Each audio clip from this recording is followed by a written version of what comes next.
igualdad, pero esta vez me separaron. Dijeron mucho, pero no se olvidaron de callarse. Cuánto odio por mi piel sembraron. Dijeron historia y la tergiversaron. Dijeron guerra, muerte, odio y nos culparon. Siempre. Enfermedades, epidemias nos contagiaron. Exterminación de mi fauna complace a tus mercados. Dijeron riqueza y todos se lo robaron. Oro, platino, diamante, a la fuerza se lo llevaron.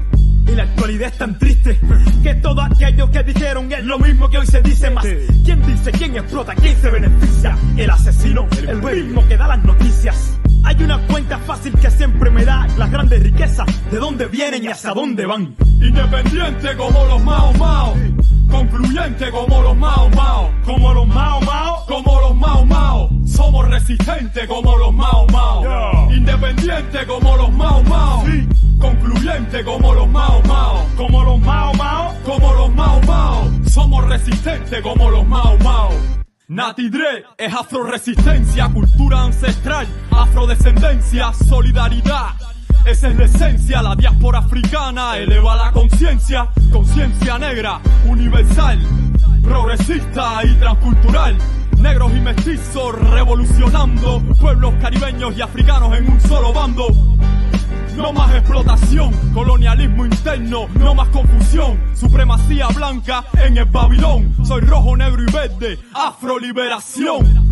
Mientras más negro, más represión. Somos creadores, recupera tu visión. Mi misión es educar con amor, contra el silencio, vivo sin temor. Independiente como los Mao Mao, concluyente como los Mao Mao, como los Mao Mao, como los Mao Mao. Somos resistentes como los Mao Mao, independiente como los Mao Mao, concluyente como los Mao Mao, como los Mao Mao, como los Mao Mao. Somos resistentes como los Mao Mao.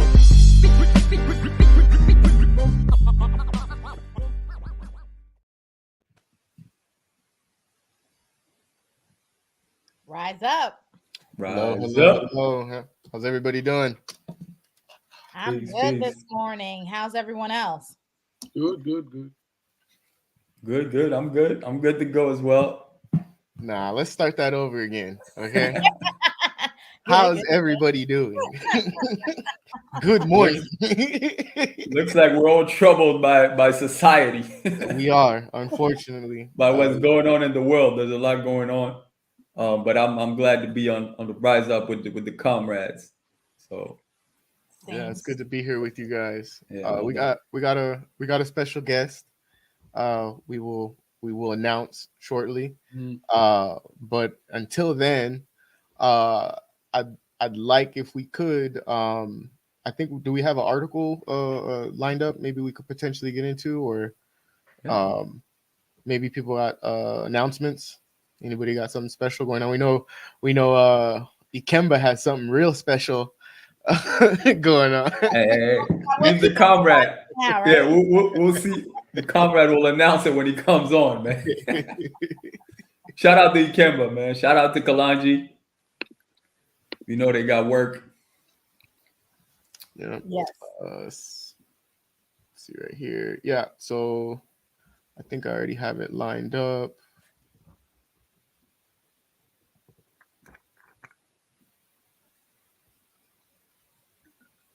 So we get right away into our first story of today.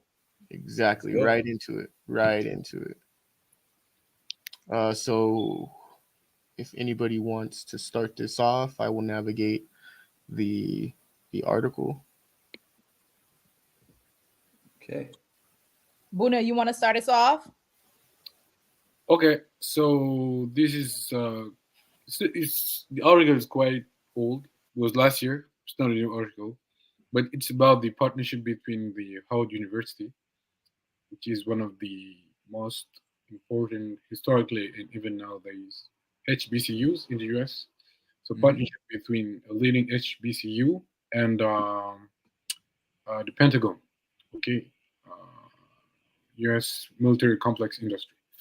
So the article is titled "The Pentagon Announces Howard University as the first HBCU to lead university-affiliated research center." So the Pentagon has chosen Howard University to lead a university-affiliated research center its third partnership with a historically black college or university, Defense Secretary Lloyd Austin announced this week. So this was in January 2023. Sharpen America's technological edge and to strengthen America's outstanding military, the department is committed to investing even more in HBCUs and minority-serving institutions, Austin, the first black Secretary of Defense, said Monday. Howard will receive $12 million per year for 5 years in funding, according to a news release.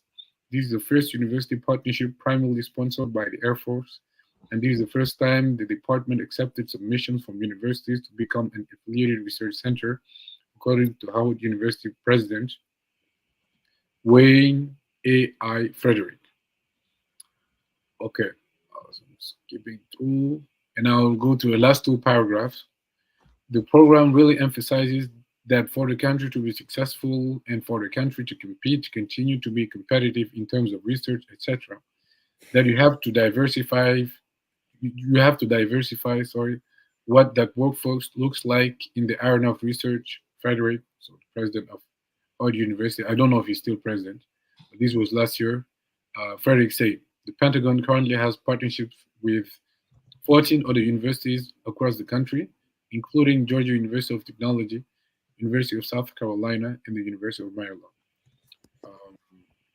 So the reason why we put up this story is because it's going to be one of the issues that we're going to discuss with our next guest, who will be coming on soon, in a few minutes, which is the cooptation of Black academia and Black institutions, so to serve white supremacists' interests and the interests of the U.S. empire. So, as a historically Black university, college, Howard has been at the forefront of the Black freedom struggle in at least some students in an student organization in Howard have been forefront of the Black freedom struggle, especially in the late 50s and 60s. And if I'm not mistaken, Kwame Ture, talking about was graduate Howard University. So see, 6 years later, the first Black Secretary of Defense is partnering with, at least signing a partnership with the historically Black university, the University of Kwame Ture, Alphonse Hunton, and many others. Alphonse Hunton, is one of the probably least known revolutionaries in the 20th century. Passed away in Zambia in the 1970s, but he was a comrade of Paul Robeson and W. Du Bois as main leaders of the Congress Council on African Affairs, who started in the 1930s to fight for Black freedom in the U.S. and in Africa. So this reflects the type of historical process, which was a huge setback for our people, since now you have not only top leaders of the U.S. military, the military wing and the civilian wing, who happen to be Blacks, right? And now they are collaborating with Black universities to, put forward the agenda of U.S. imperialist policies, the U.S. industrial military complex. So when I read this last year, it was really concerning, but I don't know if there is a way to counteract it, because these people talk about billions, right? And the guest that we'll have on the show today has been writing about this quite extensively. So that's why I thought that would be helpful to start this session with that story. So I'm done with the Buna report today, so I'll let you. We got it early. We got that Buna report earlier, front and center. Only 5 minutes, so shorter than usual. And what's I like that you brought up that Kwame Ture did go to Howard, was a graduate, but after reading that, which is a year removed from that article, it's still prevalent, today, and how Howard and how majority of HBCUs, again, I said the co-optation of what would be considered Black academia. We look at an individual that's running for president right now that, didn't earn it. Two, is a puppet under the skies of neocolonialism is, Kamala Harris. So I see this as, again, nothing more than a grab at our intellect to then suit the needs of white hegemony. And so I just want to say thank you for the article. So no doubt. Yeah, I think it's more so the perception of the people, but I do believe that, the historically Black universities have been a part of the establishment and part of the system since the beginning, actually, since the inception. There were never, I don't believe, somebody can correct me, but I don't believe there were ever real revolutionary institutions, So it's just something that, as far as the perception of the people, it might be, something crazy, something different, like, oh, they're collaborating with the state, but really they've never truly been, revolutionary institutions, as far as when it comes to HBCUs. So, the story continues, I think also too, when it comes to HBCUs, like you were saying, Fernando, we know that within the United States, in terms of access to education, especially higher education, we're talking about it in this particular instance, has been a challenge for Black people in general, just to gain access into the university. So we know that, like, especially in the South, where we find most of the HBCUs, we do have some in the North, like, we have two in Pennsylvania that I know of, and there's some other ones definitely in the North. But we know that a lot of the times when we think about even where the majority of Black people lived and existed within the United States is in the South, right? Because we think about the history of it. And so HBCUs came along as kind of an answer to, like you were saying, but which also was funded through. And I think there might have been, I know that there's definitely one HBCU, and I can't remember the name of the HBCU. If I get a chance, I'll look it up and see which one it was, that I believe started with Black people doing it independently, and then it became the funding started to come from the government too. But a lot of that funding started to come from the government when we're thinking about, like, who's funding these HBCUs, and what are they? Are they ones that were organic outgrowths of the community, which the majority of them, I would say, like, the vast majority of them are not, and the funding does come from government funding as well. When we're thinking about how HBCUs have been used to be able to, or have been influenced in terms of whatever that they teach. And we know that when we look at the history of HBCUs and things that were happening in these HBCUs in terms of people, the students protesting, uprising in these different times, it was really, it was because the students were doing these things, where you did, also there was a point where you did have, Black professors being able to really teach the students about the real history, our real history, and be able to really challenge and put forth a challenge toward the state, which we know, because a lot of that funding is coming from public sources, that they've been able to control, who's teaching at these HBCUs, who gets to say what. And so that you're still, just like when we're talking about academic, like being a professor in the academy, or what you're being taught in the academy, is still controlled by the state because of that fact. So and I think that the contract with the Pentagon from this article kind of shows how that connection is still there. For sure. Yeah, I mean, I believe that there's always, certain professors, certain great professors that, teach, that have a revolutionary aspect to the history and all of that. But, all in all, we still understand even historically Black colleges to still be, about integration overall. But the experience though of the students just being so much around your people and all of that must be, must be really great. I didn't get the chance to go to HBCU, but that the experience as far as that must be a great one. But yeah, we see what's going on when Yeah, I have some friends who are from Howard. And people who have gone to HBCUs, whether they're small ones in like, the Midwest or, bigger ones like Howard. What you're saying, I've heard that from, everyone that I know that's gone to HBCUs. And also too, what it looks like to have been like an elder of mine, what it looks like to have been, I'm forgetting the name of the HBCU that she went to.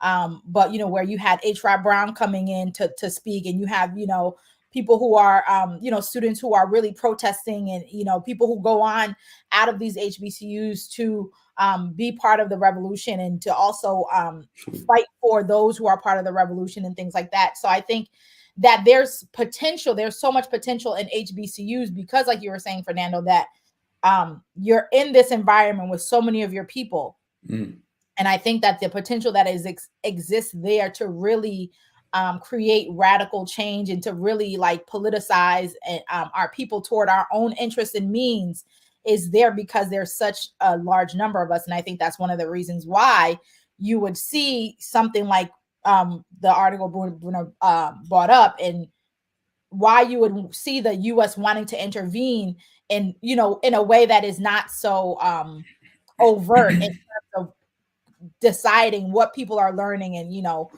how they're using that information, how we're being taught at HBCUs, and what is being poured into you to determine how you will behave after you get out of that HBCU.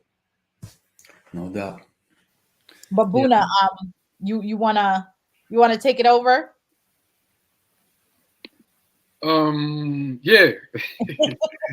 So yeah, I don't necessarily agree with what Fernando has said, regarding the history of HBCUs, but this is something that our guests will probably discuss during the questions, because I think at some point they have been the battleground for the fight for Black dignity and emancipation, but at some point some of them at least have been co-opted. And you also have to analyze it simultaneously with what happened with the armed wing of the Black freedom struggle, which was, also militarily and politically defeated, right? So I think that you have to, that defeat also explains the trajectory of, HBCUs, but, I won't say more. This is something that Dr. Curry will probably when we have it. So, so the partnership between the Pentagon and Howard University, one of the most important HBCUs, is just another example of how Black freedom struggle has been undermined using Black faces, and also how Black academia, or at least part of it, has been co-opted to serve white supremacy and the US empire. And here I just wanted to remind you what late great African-American sociologist Eric Franklin Frazier wrote in an article that was published in 1973 entitled "The Failure of the Negro Intellectual." So in that article, which you can find as an opening quote of one of the articles that our guest has published a few years ago.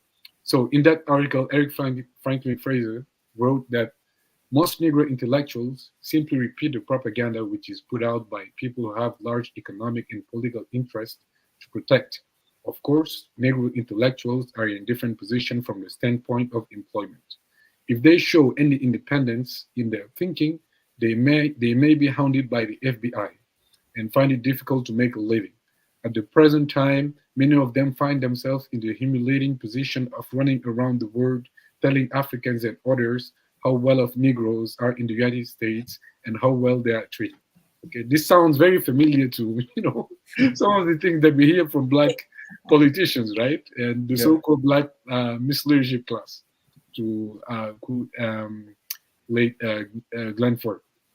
So to get a better understanding of how the Black academic bourgeoisie undermined Black freedom struggle, we're now turning to our next guest, our brother, Professor Tommy Curry.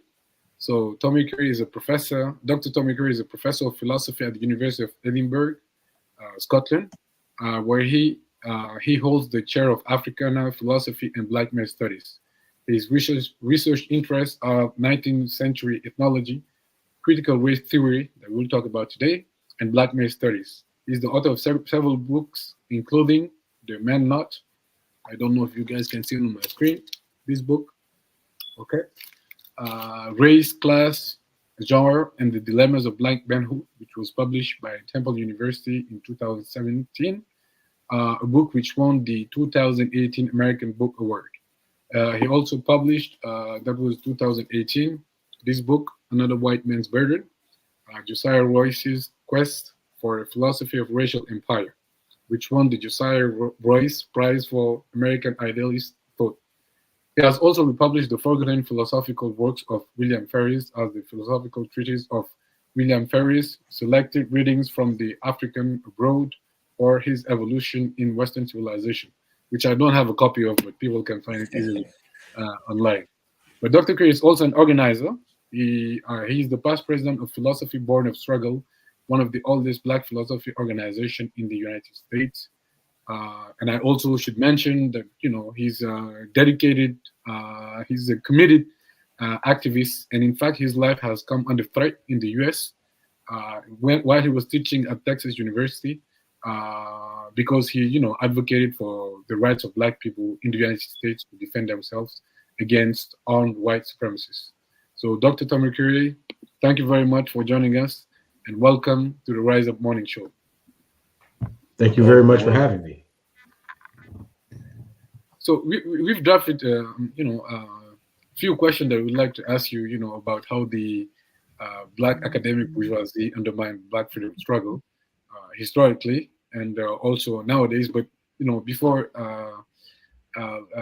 letting my comrades ask the first question, I would just like to tell an anecdote to some to my comrades of the Rise Up Morning Show. So Dr. Curry was in France last year. Fernando actually met him when he was here in November. We had a Pan-African Congress, and he was one of the main guests. And I was talking about some of my comrades who happened to be there last year when Dr. Curry came to, for the Congress, and they were asking me what happened to, without mentioning his name, right? What happened to that fearless Black intellectual who shocked the whole country when he came last year? Because people are not used to hearing the type of, discourse, the type of blunt discourse that, Dr. Tommy Curry came up with when he came in France. Because when he said the truth, he said it in a way that people in France, Black people in France, are not used to. So, while I was translating, because I was doing the translation for him when he came last year, a lot of people were looking at me like, Buna will be in trouble soon because, we're not using to seeing and hearing this type of fearless Black men and Black intellectuals. So this is the anecdote that I wanted to tell, and also take this opportunity to thank Dr. Curry again for his participation to the historic Congress that took place last year in France. Well, thank you. Absolutely. And thank you for being here. I'm going to jump in because I want to ask a question. Yes, ma'am.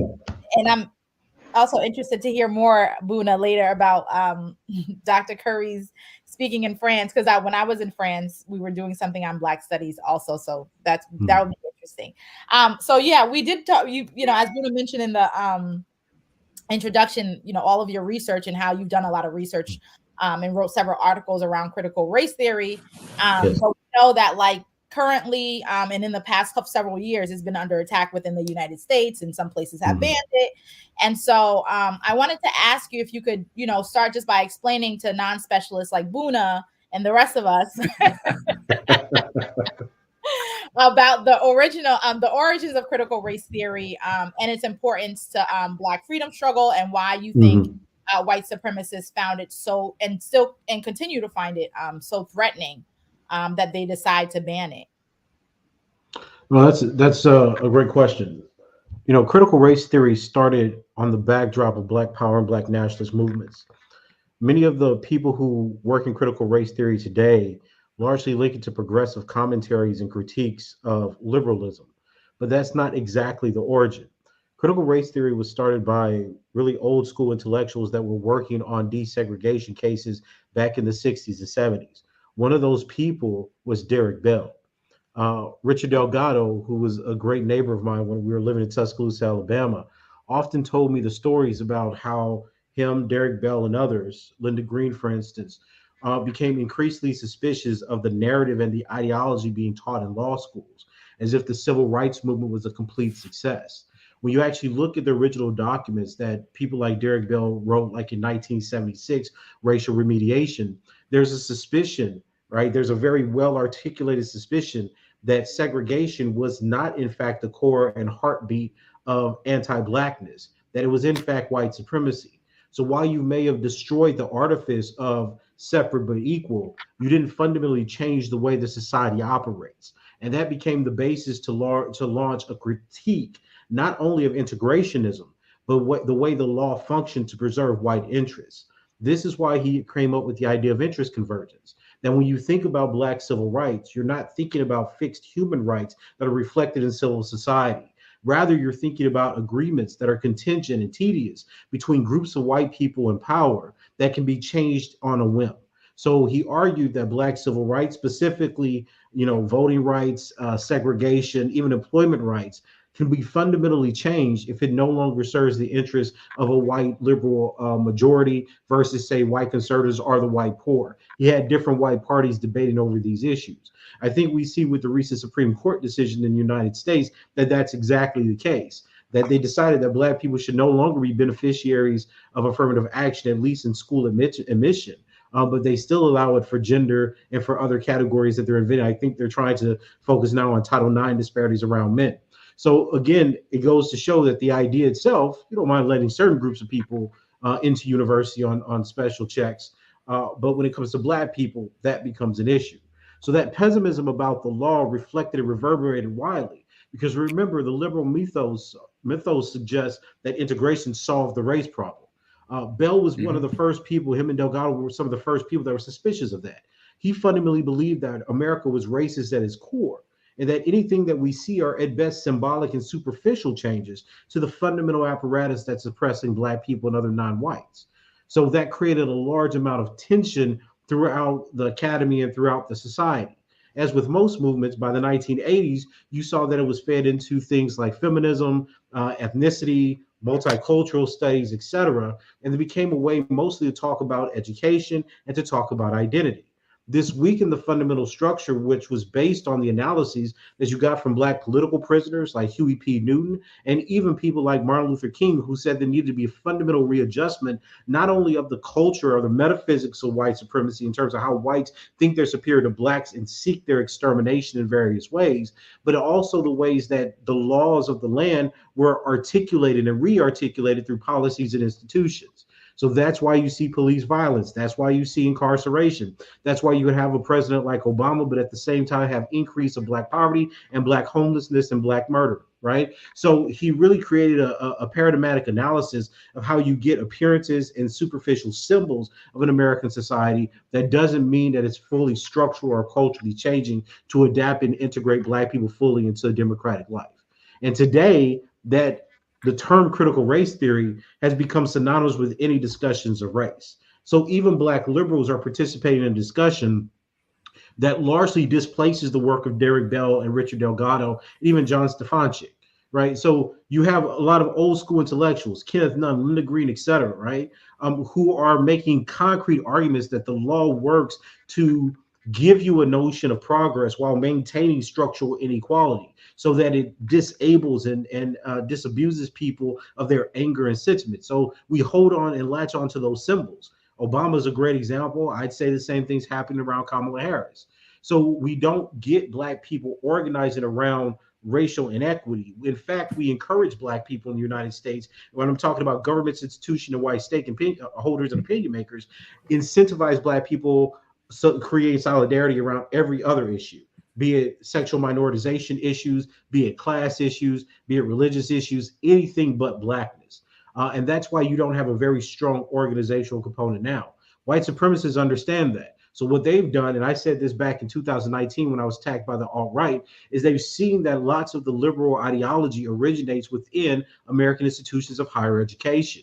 So people can come in conservative when they enter college, but because of the white liberal orientation of college, it will transform them into liberals. So people in Texas, people throughout the South understood very quickly, if we eliminate the idea of teaching race and racial activism or black militancy within institutions, that will give us a different product at the end of a 4-year college education, especially people who are going to major in liberal arts, right? So the contest in the United States is really not about critical race theory as an intellectual movement. And I really get annoyed when black people pretend that we're actually having an argument about facts. Most people don't even know what critical race theory is. You can just do a Google Scholar search and see how few articles around the intellectual thought or the philosophy of Derek Bell or Richard Delgado or Kenneth Nunn actually appear.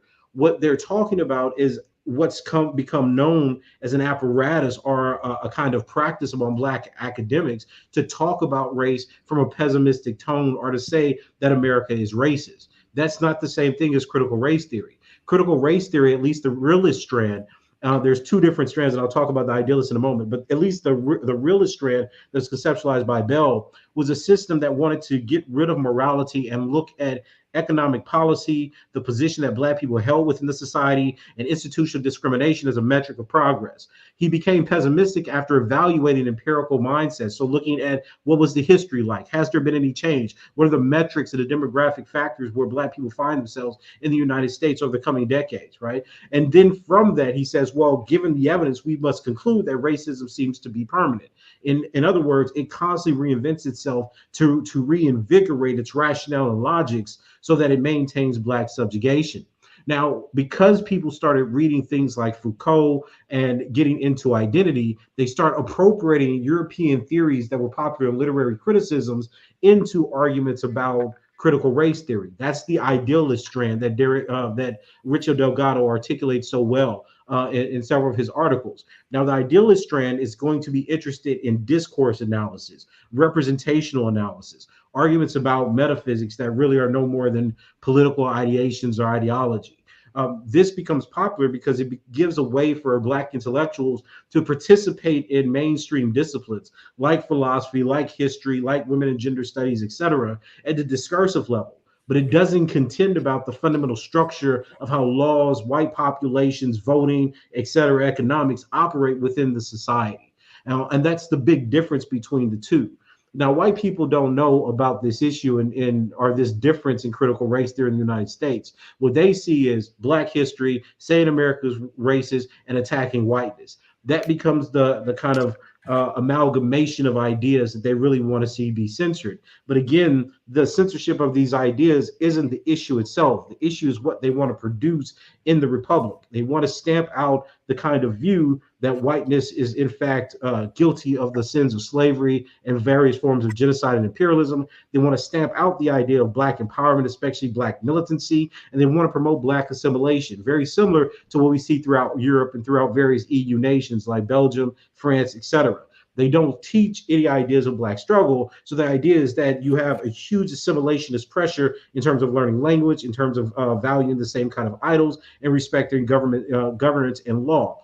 In the United States, because there's a black radical tradition, you have Pan-Africanism, you have black nationalism, you have black separatism, you have even black people within the civil rights movement who didn't advocate those, SCLC. You have a very rich tradition of black resistance on the part of black men and black women. It's that black militancy, that resistance that's trying to be stamped out by not teaching black history, by not teaching about slavery, and not talking about the connection that black people in America have to the larger struggle of African descended people around the world. That disconnection is what they seek to further to perpetuate so that they could bring America back to being a white republic. Thank you for that brilliant in-depth response. I think people can watch the replay of this morning show for just that part to get that breakdown of critical race theory that was so beautifully done. Thank you so much. Thank you. Yeah, thank you, Professor Curry. I think you mentioned some of this actually, but so the late 1950s and 1960s have been a critical moment for Black freedom struggle. not only in the United States, but also globally, as African people on the continent and in the Caribbean were fighting for independence from the French and the Portuguese colonialists. Could you please elaborate on the importance of academia as a battleground in this struggle? Oh, that's, it really depends on the day. you know, um, E. Franklin Frazier, in The Failure of the Negro Intellectual, makes a very important point. And his point was that you could buy off Black intellectuals. So what you have in the academy today in political theory and philosophy is a re-articulation of Black nationalists and Black militants as either patriarchal, sexist, and criminal, or a reading of their work saying they didn't really mean it, that they ultimately just wanted to exist side by side with whites in American society. Now, we have to understand what Carter G. Woodson was actually saying when he was talking about the miseducation of the Negro. He is articulating an argument whereby a class of Black people seek to be educated in the assumptions, methods, and histories of white people. This is the same argument that John Edward Bruce talked about in his editorial Thinking Black a few decades before. The idea is that when you see a racial problem, you look at that racial problem as if it can be resolved by appealing to the apparatus of the status quo. So you imagine civil rights can work. You imagine Obama meant something. You imagine Kamala Harris somehow refutes the rising tide of white supremacy. The 1950s and 60s didn't have that delusion. Because it was still a Jim Crow society, the analyses that you're getting from Black intellectuals like a Frazier, like a J.A. Rogers, like a Young King, et cetera, like a John Robert F. Williams, right? These thinkers are saying, well, look, we're stuck in Jim Crow. So what is it about the actions and violence that's preserving Jim Crow? They're not appealing to an ideological apparatus that hasn't come about yet because they're dealing with the realities of segregation. They're dealing with the realities of apartheid in South Africa. They're dealing with the impending colonial and imperial conquest of places like France, Portugal, et cetera, that's still happening in the 50s and 60s, right? I mean, remember, this is what Fanon's writing. So we have to think carefully about what it is we think are actually solutions to our problems. So the 1950s and 60s, I think, demonstrate two things given that framework. The first is the power of Black independence. And what I mean by that is the ability of Black people in the United States to think about themselves in relationship to the larger colonial apparatus and the violence that is inflicted on Black people across the Atlantic and in the Pacific.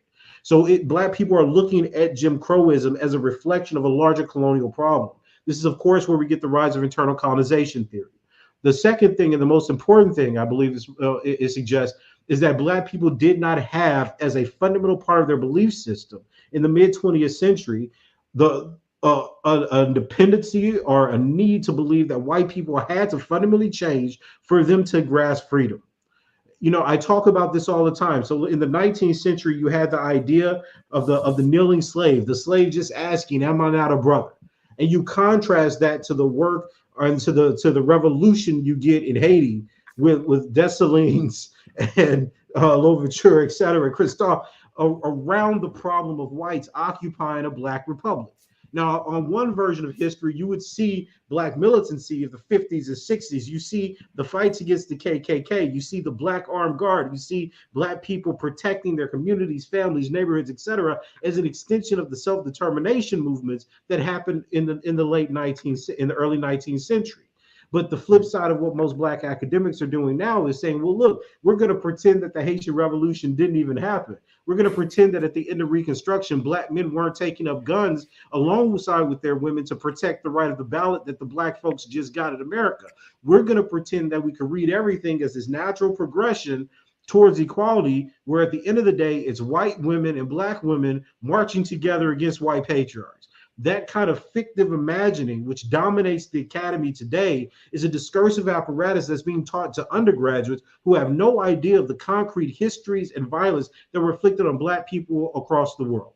So the 50s and 60s are a stark reminder that it took Black men and women, armed resistance, as well as people trying to convince people with pen and tongue that the revolution that Black people are fighting is one that's worldwide. And you don't get there by simply appealing to white people's greater sentiments when they control governments, militaries, armies, militias, and the law itself. So the 50s and 60s is a stark reminder of the pessimism that lots of people like to claim in the academy today, but don't have the material histories and lives and stories to actually back up. Well, thank you for that. I appreciate it. The fact that you mentioned that,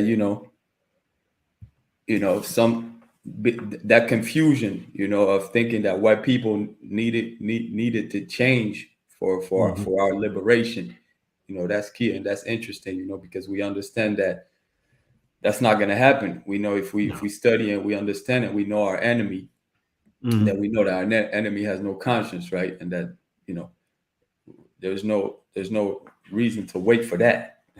We have to take it up on ourselves and do the work. So yeah, I definitely appreciate that. Going back to critical race theory, could you please elaborate on the foundational work of authors such as Derek Bell and Richard Delgado, and also how their work has been marginalized to promote less radical academic productions that are compatible with the perpetuation of white hegemony and U.S. imperialist policies? Oh, absolutely. I think that the work of Derek Bell specifically is important because it ruptures the illusion that we had of equality being given to us by the passing of a law. It challenges the notion that a Supreme Court decree fundamentally changes the hearts and minds of white people, which was the rhetorical appeal of the civil rights movement in and of itself. You see, most people understand things through a narrative. It's like a lullaby. We can say, oh, black people and white people march together down the streets. We don't mention the black people killed. We don't mention the young black students who are no older than in their 2021 that just disappeared. Cold cases in Mississippi and Louisiana, where we don't know what happened to these black people.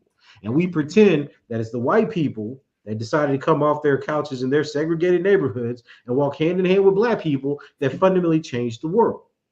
Right? We ignore the fact that the research by Derek Bell, initiated by Du Bois, articulated and elaborated by Mary Zuzak, says there was a cold world interest in desegregation.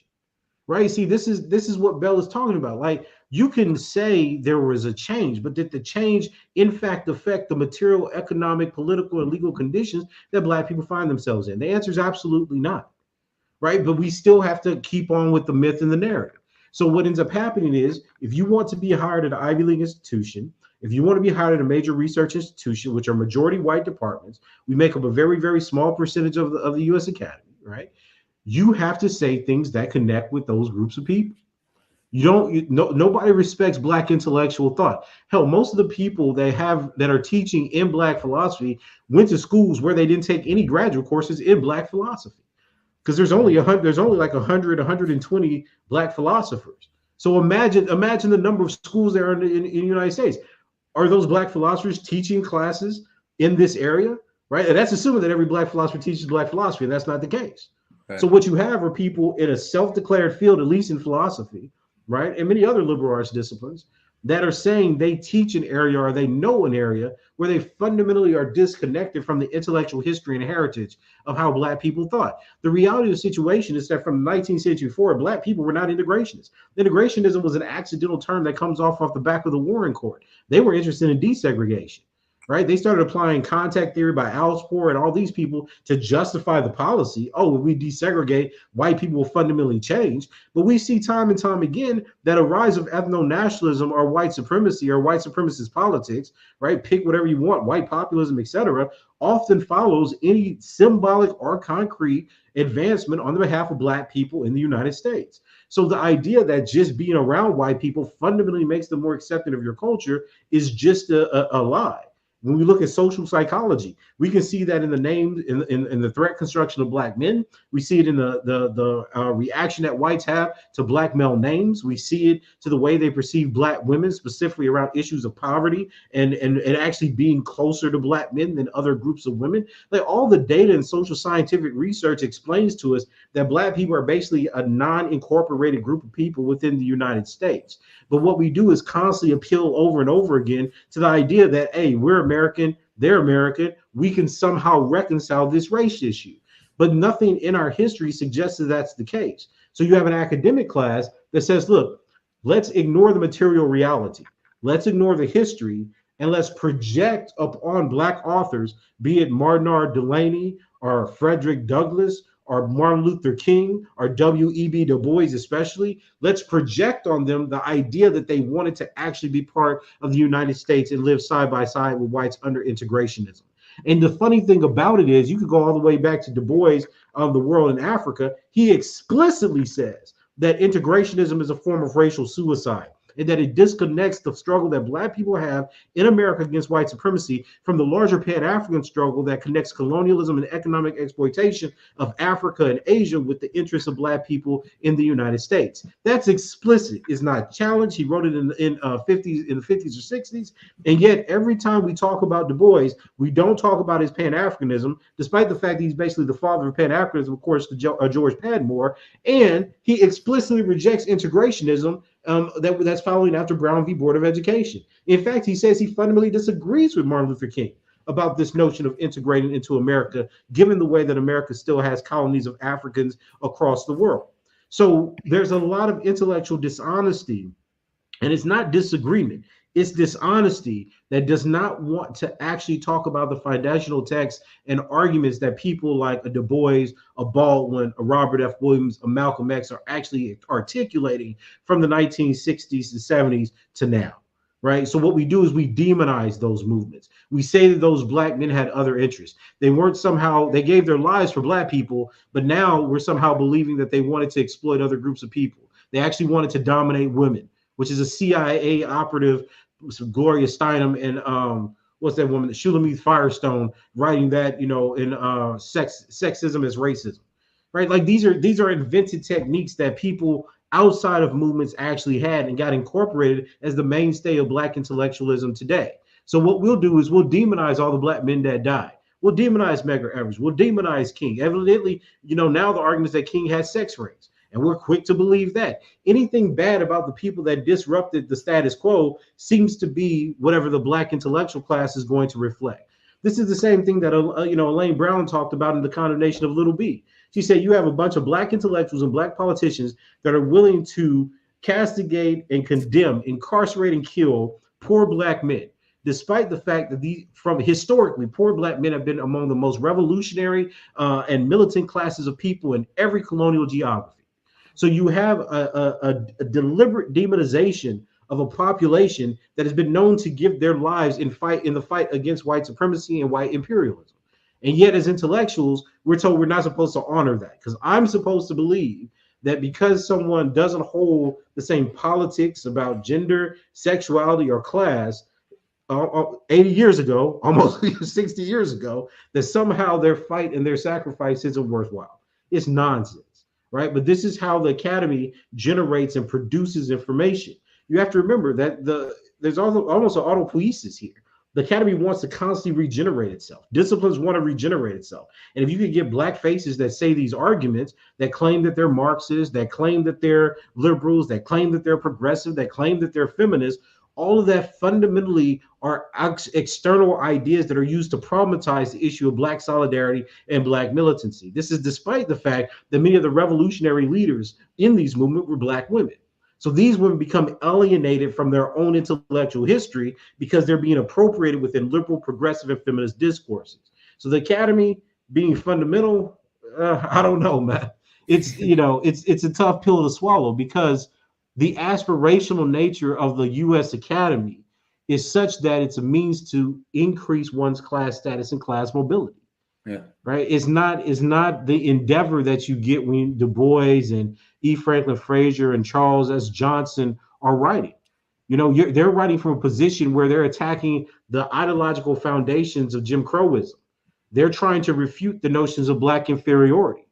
Today, Black people think they're inferior. Poor Black people are inferior. Straight Black men are inferior. Black people who are not liberals are inferior. We do the Black Academy does the work for you today. You don't need, if you take away the white people, you still have Black academics that are generating problematic theories about the ways that other Black people operate. Yeah. Now, despite the fact that this has no data to support it, which is always my point, I was like, let's just look at the facts. It's a self-sustaining narrative. Black men allegedly hate Black women. Black women allegedly hate Black men. Black men allegedly are bad fathers. Black women are abusing children, right? Like the whole narrative is about the pathological orientation of Black people, so that the idea is that Black people have to depend on whites to keep them in line. You have to appeal to white laws. You have to appeal to white prisons. You have to appeal to white police officers in the criminal justice system to protect you from the violence of other Black people. And it's this mentality that means that the middle class Black people, or the middle class aspirant Black people, fundamentally see other groups of Black people, poor Black people especially, as a danger to their social mobility and their class position. So the Black Academy is certainly not the locus today of Black liberation. But there is a need for Black intellectuals to maintain and recover the truth about how racism operates, how anti-Blackness sustains itself, and how colonialism operates. Because the farther away that we get from that moment, the more revisionism we see taking place. There's a great book by Fabio Rojas where he talks about how Carnegie and the Ford Foundation were actually funding projects among Black people that were integrationists, non-nationalist, feminist, liberal orientations and articulations of Black political problems. So if those classes of Black people get the Ford and Carnegie grants, if they're getting the Guggenheim grants, etc., that's going to be the kinds of work that's lauded the most in elite research one institutions as well as the Ivy League. And that's why you get the popularity around certain things now. Those works don't connect to the Black working class. They don't connect to Black masses in general. But nonetheless, they have a certain status within the academy, and that's why you get the marginalization of someone like Bell. Bell taught at Harvard. He worked on civil rights law. He has the track record and the writings to justify being a major player in terms of Black political theory and thought. But he's not.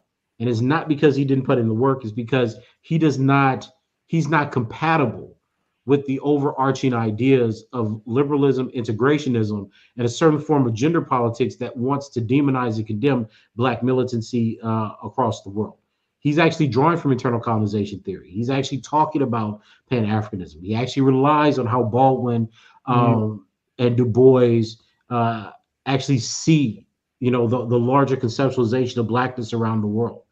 I think that's the failure of many Black American intellectuals. They don't see themselves as fundamentally connected to the problems around the world. We think that America and the race stratifications in America are the same everywhere, and they're certainly not. So we're very limited and narrow in how we're taught to perceive racial inequality and even recognize the ongoing machinations of colonialism. Yeah, it's funny that you mentioned Fabio Rojas' book, which I have read, by the way. It's one of the books that I have read after, reading one of Dr. Tommy Curry's article. Just a footnote, but then I went to dig deeper. I read like 10 books. I like footnotes. Yeah, and it's funny that you mentioned that, because that was, the next question that our brother Isaac had for you. Yeah. So the question that I had is, could you explain how funding from state institutions as well as private foundations such as, the Ford Foundation, was weaponized to de-radicalize Black studies? And as Buna stated within this question, I'm thinking of Fabio Rojas's book titled, From Black Power to Black Studies, and how radical social movements became an academic discipline, which you just referenced, but also reference extensively within your work, which I appreciate. So if you could Sure. Explain that. Well, look, when Black Studies started, when Nathan Hare was writing some of the first treaties in Black Studies, there was a need to recognize and identify the oppressor. And the oppressor, be it individual white racism or the white liberal class or police or the government, whatever the case may be, became a central object of analysis. Okay. When you look at the kinds of scholarship that's been promoted as the basis of Black studies kind of through the 80s, 90s, 2000s forward, you see a completely different shift from identifying white oppressors, white institutions, white practices as the central focus of Black intellectual production and inquiry to the problem of Blackness itself. And when we think about the problem of Blackness, that means identity, that means gender, that means sexuality, that means class position, etc. So if you fund it at elite Ivy League institutions, groups of scholars, and it's certainly not all, but groups of scholars who articulate racism as a form of discrimination that prevents them from joining the upper and middle class. Now, while that's certainly true, there is discrimination that prevents that. That doesn't become the core of how all Black people think about themselves. So what Fabio Rojas is saying is like, well, look, the Ford Foundation, Carnegie, et cetera, started using fellowships, Ford fellowships, and basically incentivizing elite institutions to hire and develop scholars that believe racism was something that we could discuss, that we can signify, that we can negotiate among academic peers and individuals. Whereas the Black militant work or even the African-centered work, right? We have to think about the critical intervention that people like Asante made and other Afrocentrists made, are not given credit or celebrated as a paradigm of thinking about Black people at the center of the world, right? So this incentive structure, right, really is seen throughout the U.S. Academy. Right? You can literally get a job, at least in my field. I'll speak specifically about my field. As a philosopher, you can get a job if you never taken a course on race, never studied a Black person, but really believe that race is something we can overcome through dialogue and understanding. And let's say you write a few papers about that. You're a specialist in race theory. A white person could read Du Bois, write an article on Du Bois, and they're considered a leading theorist of race theory, right? Like this is how superficial our current discussions about race and racism are in the United States. Like we'll have arguments about whether or not the Black Power movement was sexist because it didn't let women lead, or et cetera. But we don't dare have arguments about the fact that these white women or even white men were organizing, killing, and raping Black women, right? We don't mention that. So you see what I'm saying? Like we'll talk about the violence of a Black movement that didn't assign leadership positions, but we don't want to talk about a white society that legitimized rape and murder. You see, and to me, this is the problem. We want to pretend that those pictures we see of lynchings were fundamentally disconnected, that they're simply remnants of a time that's gone. But we don't see that connecting fundamentally to the dishonesty of saying, well, we could talk about racism to the people who cannot speak about racism because they're gone. And is that eschatological problem, that problem of death, that constantly reflects and mirrors the reality that poor working class Black people have upon and reflected back on the dishonesty of Black intellectuals and academics who pretend that this is an intellectual project that can be conceptualized and negotiated. Well, yeah, if you're in an Ivy League institution as a professor, you can negotiate for higher pay. You can negotiate for more people being hired. But is that going to change the fundamental condition of Black people outside the academy? Absolutely not. And that's what people who constructed or the original notion of Black studies was trying to do. It was trying to use history, knowledge, and science as a way to improve the living conditions of Black people, which is why you have Black doctors interested in why are Black people so sick? You had Black psychologists interested in why are Black people thinking this way? Why are they sick? What about the white society is making them sick? You have Black historians. Well, what about Black history do we not know to uplift ourselves and have self-esteem, or what King called somebodyness? So the project of being a Black intellectual was fundamentally connected to the uplift and liberation of how Black people thought about themselves in the real world. That is no longer the case. right? And that's largely because of who's been funded and what scholars are being elevated, and what scholarship is being elevated as the basis of how we study Black people in the 20th, in the late 20th and early 21st centuries. Yeah, and I'm gonna throw a very thought-provoking question at you. Please. Should black academic bourgeoisie, be held accountable, for the massive death of Black people, especially Black males, and I can even throw in there Black women in general. Absolutely. Short answer, but the long form answer, if you could, I would even go further, to say, it's fair to argue, that Black academic bourgeoisies have quote unquote capitalized on the death of Black people to advance their own careers. If you could elaborate on both of those. Yeah, I mean that's basically the argument I made in chapter 3 of my book. So yeah, listen, I always talk about people before me, like the Lane Browns and the Malcolm X's, because they made they launched some of these arguments, right? Like they understood that the Black academic class. I mean, hell, this is Fraser's point, right? It's like the Black academic class is more interested in talking about what it's lost rather than what Black people as a whole have lost as a function of white supremacy and colonialism. And I'll be honest with you, if you have these conversations, you're not popular in the American Academy, right? You're not popular. There are lots of people that don't like me because I say racism is permanent. I talk about the problematic history of white feminism and the off-bred of subculture violence theory that Black feminists, imitated to demonize Black militants and poor Black men. Like, these are all things that we can literally just look up. It's not, it's not invented. It's not a theory. It's kind of like, here's the paper that they cited these things in. But that's not popular. So what ends up happening is you have a Black academic class that can say, when George Floyd was killed, I believe that I'm oppressed and I have suffered because I've seen this poor Black man who I think is a patriarch, a deviant, and a rapist be killed.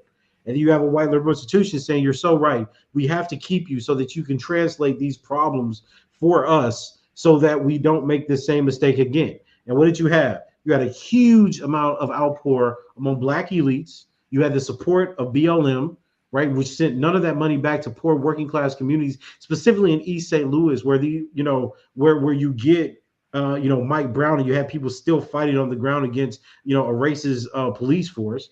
Black people where I'm from, Louisiana, Lake Charles, saw none of that money after catastrophes like Hurricane Rita hits, right? So you have Black people benefiting and becoming rich off of white philanthropy and white liberal support. Like, you don't hear anything about BLM anymore.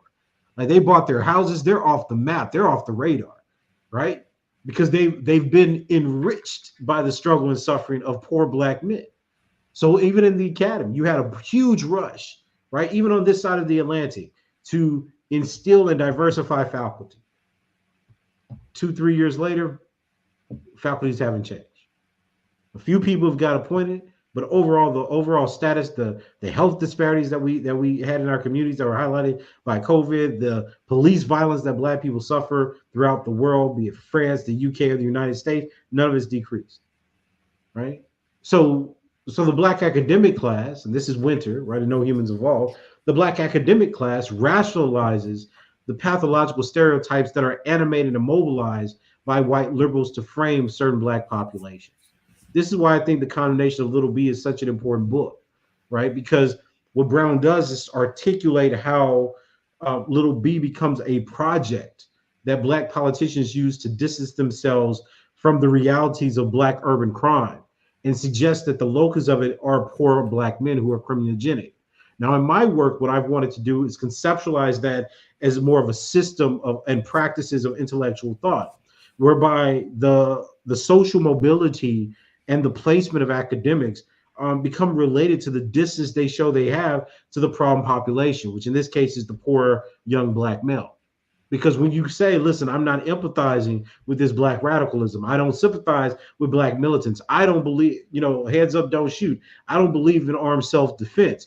When you distance yourself from all the mechanisms that drove the civil rights movement, right, then you're able to get a certain kind of acceptance, not just by white individuals, but also by white disciplines. And it becomes legitimate, even though it's not the truth, right? When you read Cobb's book, this nonviolent stuff will get you killed, you see the courage of Black people. You see the coordination of Black people and Deacons of Defense in Louisiana and Mississippi, right? You see Black people protecting and guiding nonviolent protesters, right? And protecting them from armed white racists. But that's not how we talk about the civil rights movement. That's not how we write about the civil rights movement, right? And again, I'm saying this. I'm saying this more as the overarching idea. It certainly doesn't mean that there aren't people who do write about this, who are problematizing these theories, right? Like Peniel Joseph's books, on Black history and Black militancy, and Cobb and Moses, all those works. But the problem is that those ideas are marginalized. They're pushed at the periphery. The mainstream intellectual traditions that people are working through are largely integrationist, liberal, and trying to apologize for the violence that Black people utilize in their attempts to get free. And I think you see where that leaves us. Like, look at everything that's happened in the last 5 years. Look at COVID. Look at, the murders of George Floyd. Look at, the rise of Trump. Where are the intellectual and political treatises about that? You have commentary. You have people trying to get on TV, trying to make a snippy remark to become famous. But there's no fundamental connection to the rise of ethno-nationalism in France, Italy, the EU, the UK, and what's happening in the United States. Nobody makes those kinds of connections. Nobody asks, why are Black men sodomized and raped on the streets of Chicago by police? And you see the same thing happening in France, where they, beat and rape and sodomize that young Black boy with the baton, right? We don't make the connections because we're not thinking, well, what are the mechanisms and practices that were demonstrated are utilized on Black men and Black women in colonies that are still being utilized today as examples to dissuade Black people from protest, resistance, etc. And then when you say, well, look, we could actually study this. Let's look at the data. We can't do that. Well, why can't we push the French government, the UK government, the Netherlands for data about racial murders, for life expectancy, mortality? Well, we don't want to do that. We don't see race, right? So what we are dealing with is not just the intellectual deficits that we have as Black intellectuals trying to understand a global problem, but we also have to deal with the fact that many of the European nations, EU nations, are making it so that you can't trace, track, and materialize or evidence the kinds of disparities that exist within European societies more broadly. And this is exactly what's happening in the United States, right? The idea that you can't speak about racism, that you can't teach Black history. But I wouldn't be surprised if Trump wins again, he bans the collection of racial data. Like, these are things that are possible because they exist practically everywhere else in the world. And then we're having conversations like, Black intellectuals, like Black scholarship is somehow fine. It's not fine. Right, the Black academic class lends itself to this misunderstanding. And when you attack certain members of the Black academic class, well, people try to threaten your life, or they threaten your job, or they say they'll beat you up. I've had tons of stuff said. But the point of the matter is, in terms of the work, it's not refuted. Right? And that's what ends up happening. You dissuade people from studying these concrete issues. You create an incentive structure where people want to be part of the academic class because the more favorable you are, the more liked you are, the more mobility you have, the more money you'll make, right? The more popular your works will be. But things like truth, things like verifiability, these don't become words that we use as researchers, as Black researchers anymore. We leave the hard science to white people. They get the grants. They dictate the overarching structure and ideas that people operate in. Black people become a subset of that, right?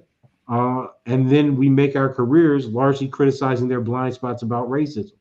But in terms of a structure, an idea, intellectual and cognitive schema that could explain the realities and the backsliding we see across the world in terms of Black rights and Black humanity, that's not something that I think occupies the minds of many Black intellectuals that much anymore, right? Again, not all, but many, if not most, in my view. Sorry, I was on mute. Thank you for that.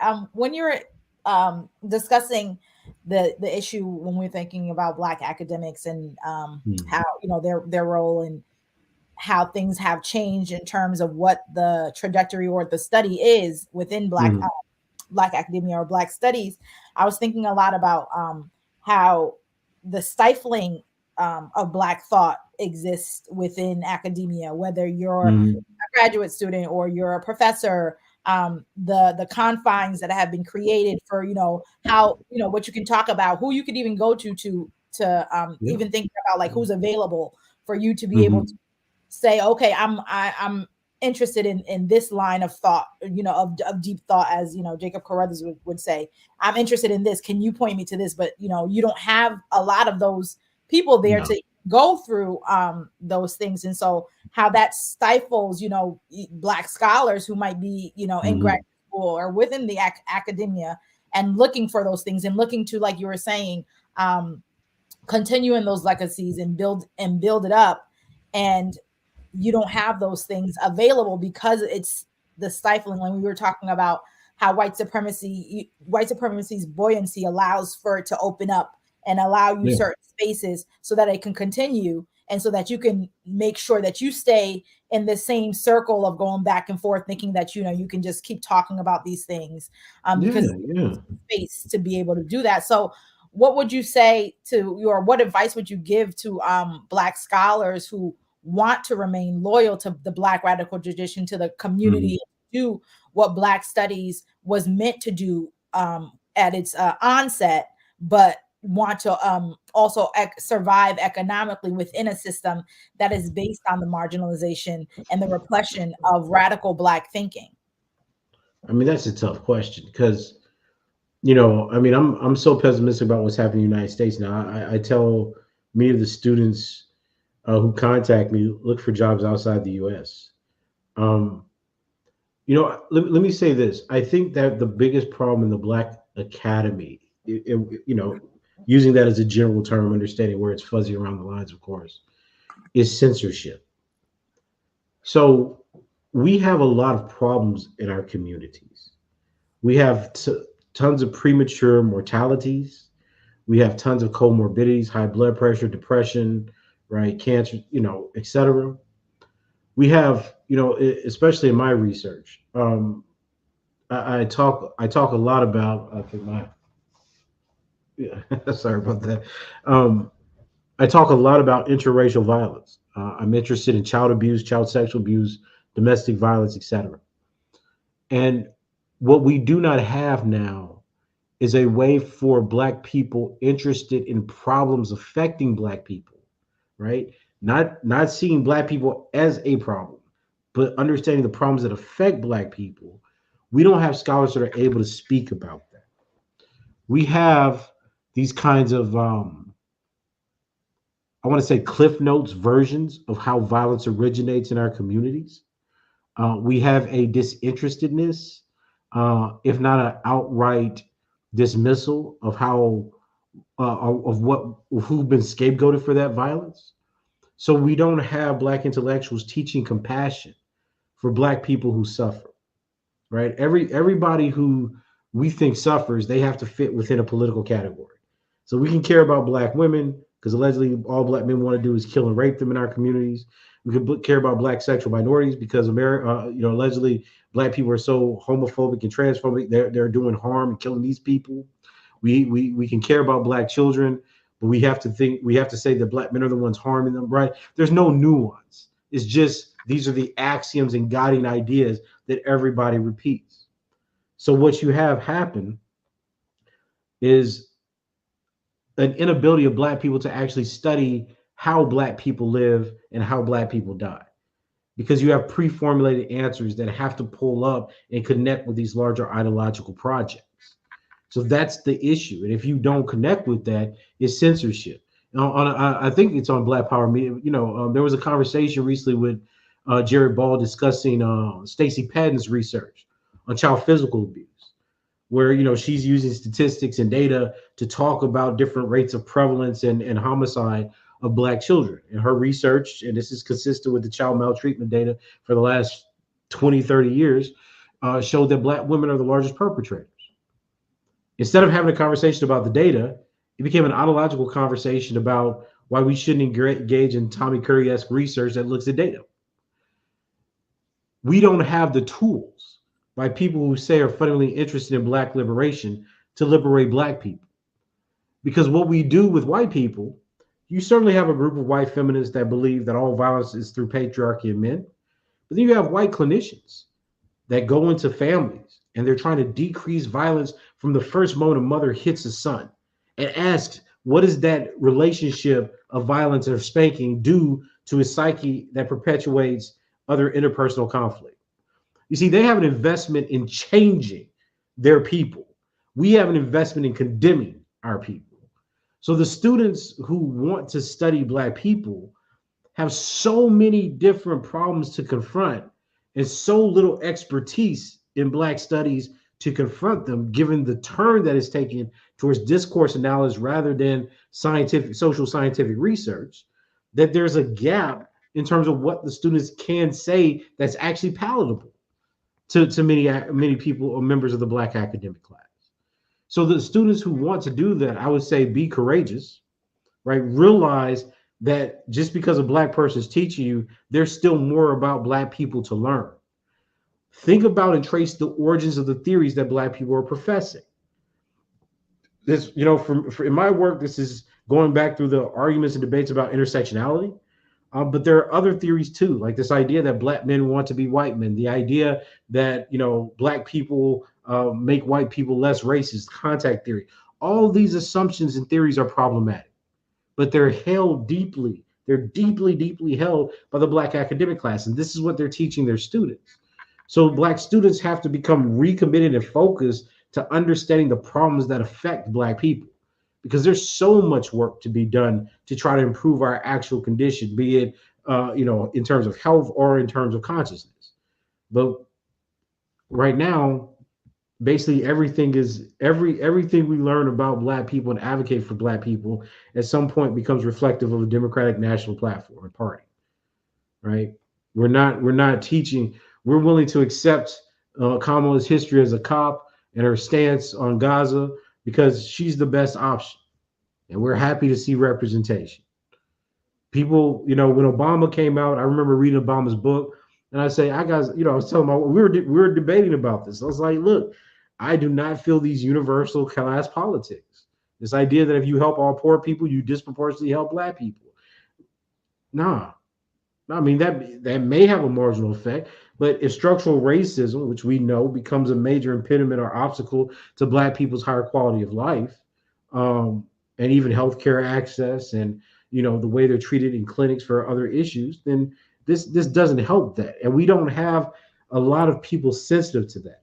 We've internalized inferiority of the white oppressor and projected that on members of our group. We generally think poor Black people are dangerous, men and women. We fundamentally think that little Black boys can't learn. We fundamentally think that Black men are sexual and lethal threats to other people in their communities. So you've destroyed Black solidarity because you've assimilated theories that suggest to you can't trust the Black person next to you. And mind you, again, there's no evidence for this, right? There are 44 million Black people in the United States. 22.8 are adults, I believe. And when you talk about Black men who kill Black women, 250, maybe 300, but I haven't seen that in the last decade, 290. Black women that kill Black men, 150. You're talking about less than 1% of the adult population as the reason to not trust other Black people. You see, every people has a problem. White people kill white people, right? In white trans relationships, you have murder, you have violence. In white lesbian relationships, you have murder, you have violence, you have abuse. But that doesn't fundamentally reflect on the core constitution of white lesbians, of white people, of white trans people, of white men and women. But for Black people, somehow it does. Somehow we fundamentally link the idea that certain segments, poor, deprived, disadvantaged, segregated segments, young segments, right? Domestic violence increases, prevalence increases in younger years, right? We link that to a fundamental constitution of Blackness as manifested by Black maleness, Black femaleness, or Black childhood. See, we've internalized and pathologized Blackness as well.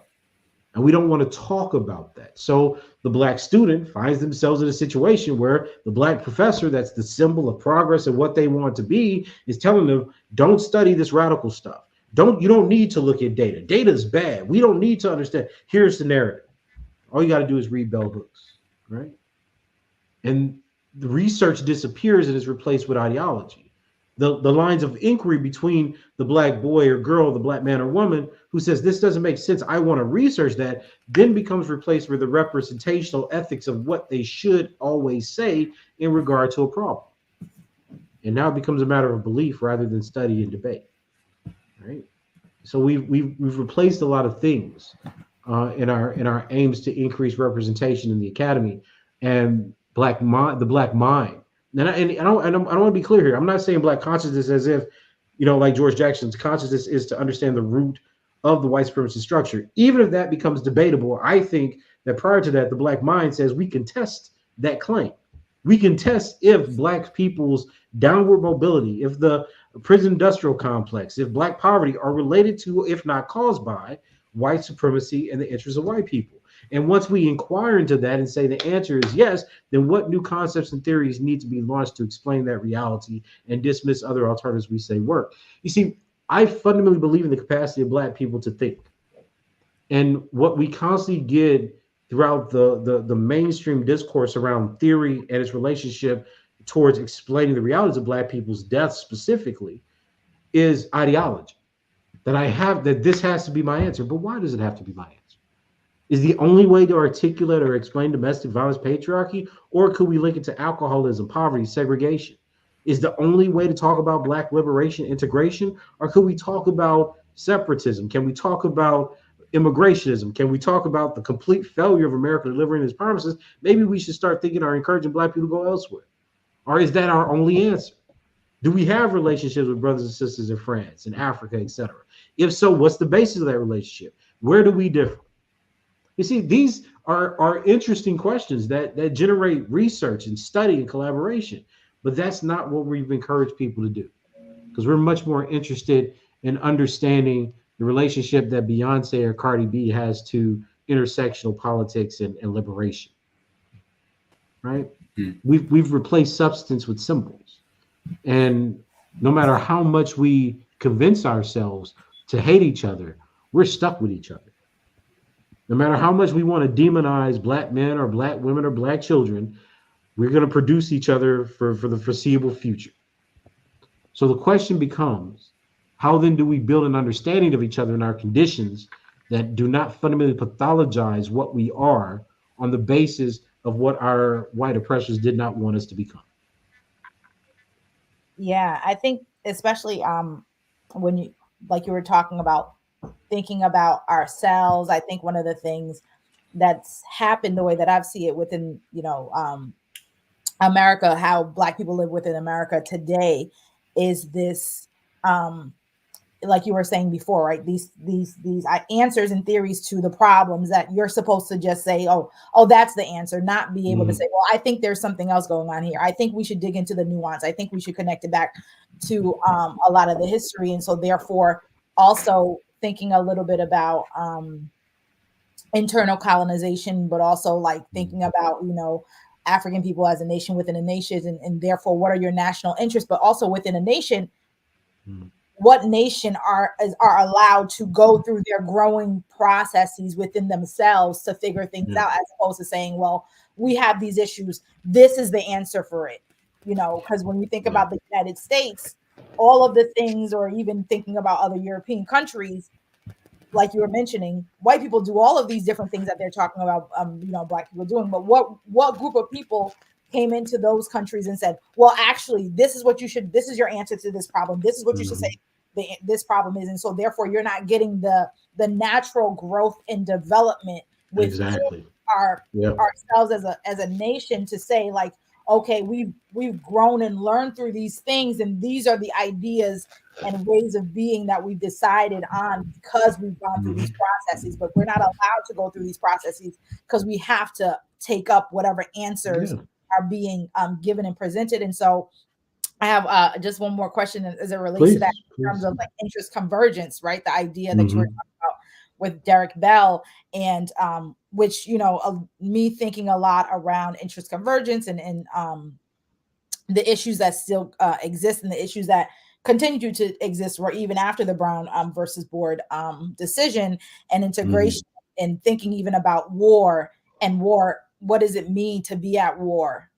If people say, Black people are still at war, what does that mean then when we're thinking about interest convergence and whose interest, and is there really a such thing as interest convergence, or is there a agreement made because the white power structure can see a further future in terms of, okay, I can do this for you right now, not because we're both interested in this thing, but no, because it benefits me in this particular way, and I could see how really my answer or my what I'm allowing, what I'm giving you is not really what you're really getting. And so that's like a falseness behind that. There's interest where we are converging on, as opposed to like more of a military or warlike analysis of when to do certain things in order for you to maintain your position. No, absolutely. I just want to clarify one thing about Bell's argument about interest convergence is that when whites are the power brokers and black people are pushing for something like civil rights or desegregation, it benefit them to do segregation, not on the behalf of black people, but for their fight against Russia, another group of whites. So it was in their interest. It just happened to converge at that point that we were fighting for desegregation, and it benefited them to win the Cold War. In his last book, he has this notion of racial fraternity, where he's making exactly the argument you're making, that these are, these symbols are fortuitous situations that arise between pacts with white people, where black people are at best the third party that have no control whatsoever on outcomes, right? So I think that's appropriate, but I think that we have to have people courageous enough to talk about the attacks on black people, the murder of black people, the rise of a black academic class as a technique of war. My student, he's a professor now, Dr. Gilmore, he's at Purdue University now. He's actually written a dissertation about this very issue on counterinsurgency and how military tactics have been used throughout from the civil rights movement forward to control the black population, right? So I think there are black people who are doing and have these kinds of ideas, but at the same time, the issue is the popularity of them, right? Like if I would have stayed in the United States, I would have been the only black person in the department that constantly has to argue against white liberals and black liberals about why I'm wrong, despite the fact that all the data and textual evidence is on my side. America is not a place where, as you're saying, you're thinking about and generating new ideas. It's about the reification of certain categories. And I explained, here in the UK, I explained to people how insidiously racist it is that you have that the two guiding ideas. Well, the one major figure that guides every person's understanding of race here is bell hooks. And the only idea that's thought to explain all realities is intersectionality. And I said for a moment, I was like, imagine if what other group of people have ever been ruled by two ideas, by two arguments, right? Because that's all they give students, two arguments. So in my classes, we read 100 years of black thought, 19th century, black power, 20th century ideas, etc.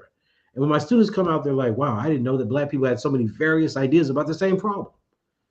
I was like, so that tells us something about the ways in which our conceptual lens is being shaped. We're no longer producing people interested in inquiry. We're no longer producing people that are interested in free debate. As you can tell probably from some of my articles, I write articles with tons of facts and data and citations because I'm ready for the debate. I'm ready for the struggle over the legitimacy of the idea.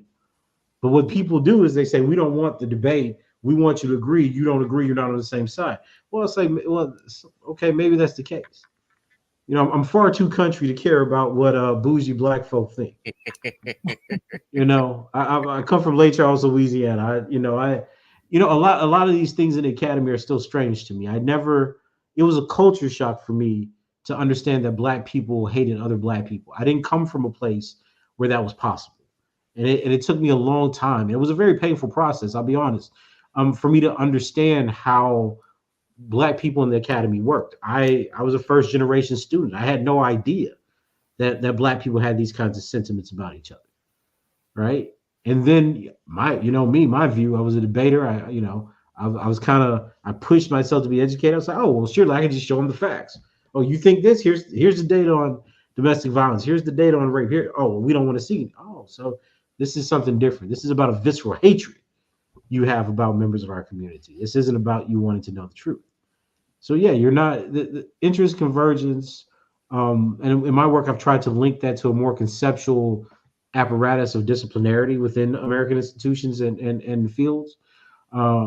Is something that I think explains a lot, but at the same time, it has to be extended to why black people are taught the things they're taught.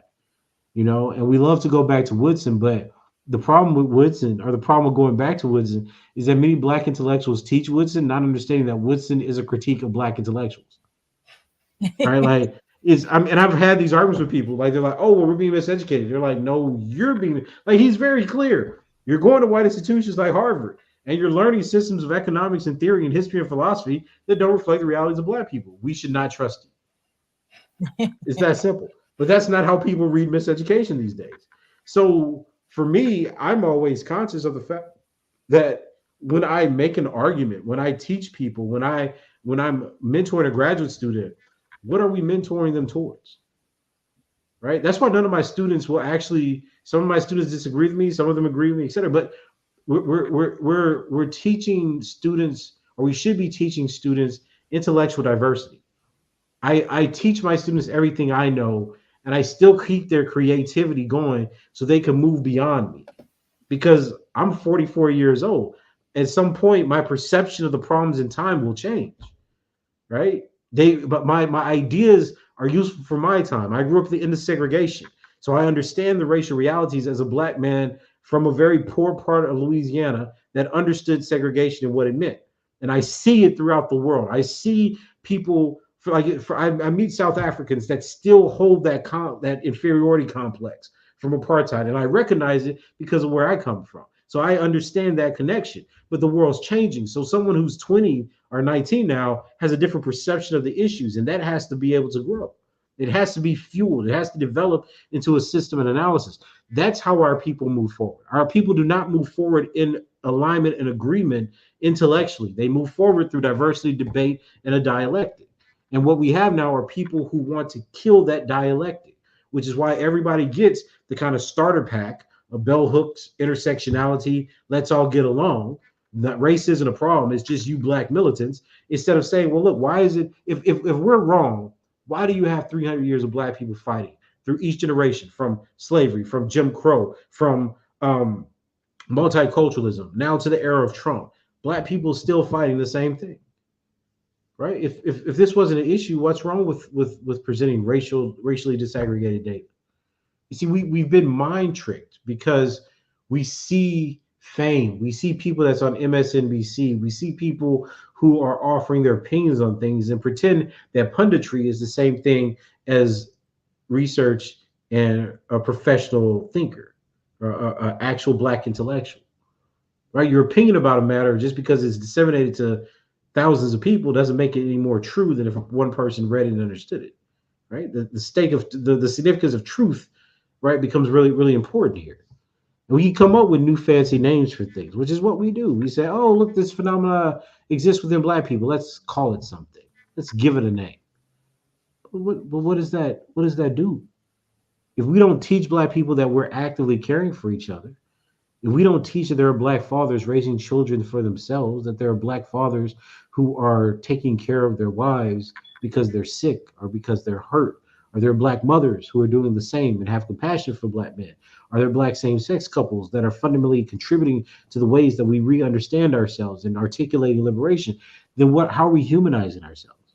If all we teach is critique and hate of our own people, despite which side of the Atlantic you're on, how do you possibly expect to flourish? No other group of people do it. It's incredible to me, because at the same time you see Black people criticizing each other, right, over gender politics or political allegiance in this new election. You have white people saying, look, we're shutting it down. We don't want to hear about gay rights. We don't want to hear about trans rights. It's about white families. It's about white Italians. It's about white Polish people. And that's what the government and country is going to be about. Well, I'm confused. I thought nationalism failed. EU seems to be doing pretty well by comparison. You see, we're taught to despise ideas. Right? It doesn't have to be nationalism, but even the idea of our own people being self-determined and being and rule over themselves for themselves. We're taught that these things shouldn't be in the interests or concerns of Black folk, but it's in the concerns and interests of every other group of people. The UK is stuck with Brexit because that ideological trope held currency. British people fundamentally believe they were British and should be ruled, and their future should be dictated by other British people, not by other Europeans.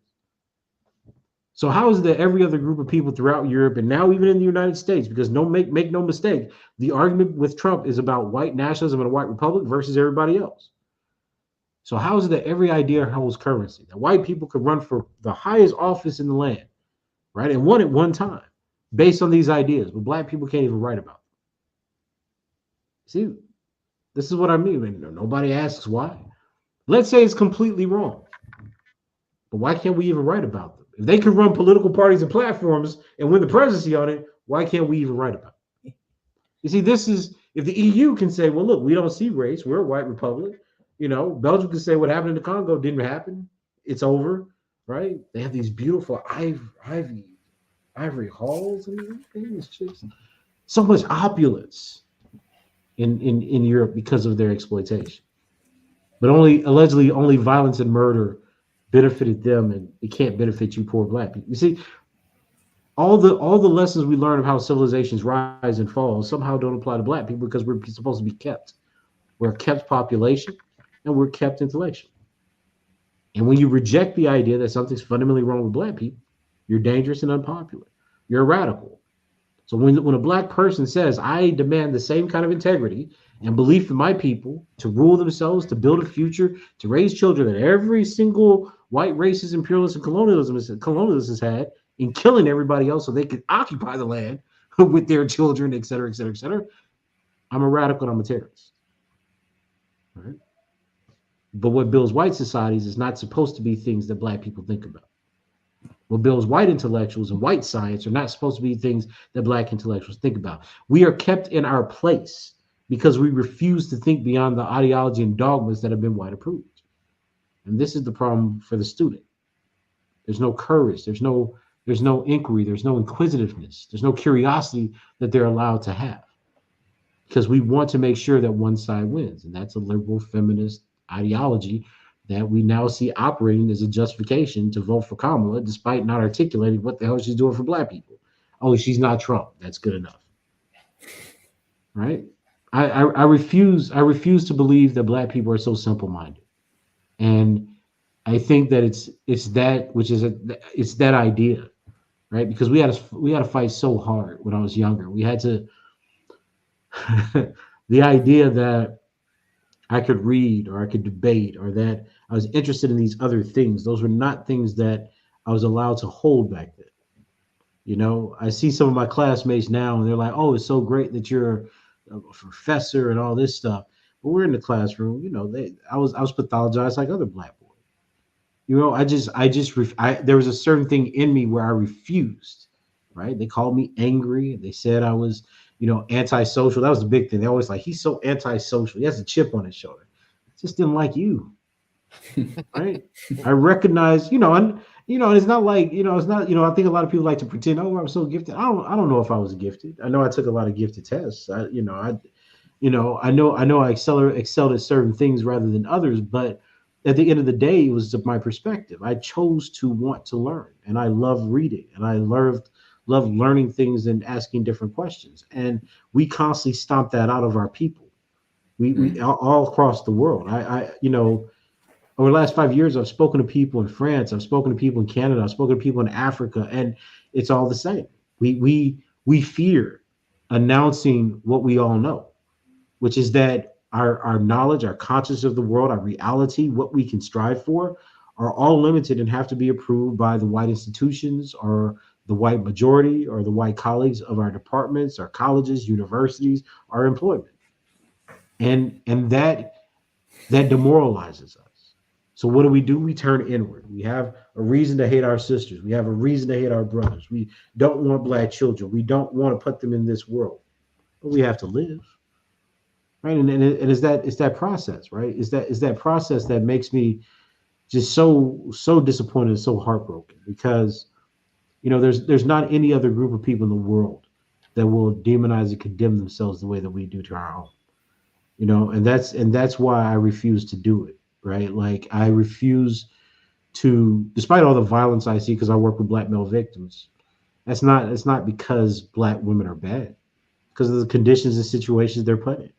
They don't kill children because they're bad people. They kill children because of the depravity of the society that isolates them, that hurts them, and it's the same thing for the men. I talk to these men, who some of them commit crimes, some of them have been ex-abusers, and they're so hurt. They've been so hurt. They've been abused. They've been traumatized. They've seen people killed. They see so much violence, right? Our people are not what these people want us to believe they are. And what we have to do is teach the world again that the conditions we find ourselves in do not reflect what the pathologies that are within us. We're not creating that world. It's being created for us. So yeah, I know that's a long answer, but it's we have to hold on to the beliefs that we can think ourselves into a better world. And I think that's one of the foundational principles of self-determination in Black humanity. That had us all sitting back, or we were. Right. Thank you for this conversation. I got one last question. Please, sir. Yes. Is there any historical merit to Tabasco sauce or washing collard greens in the bathtub? Yes. That has happened. Yes.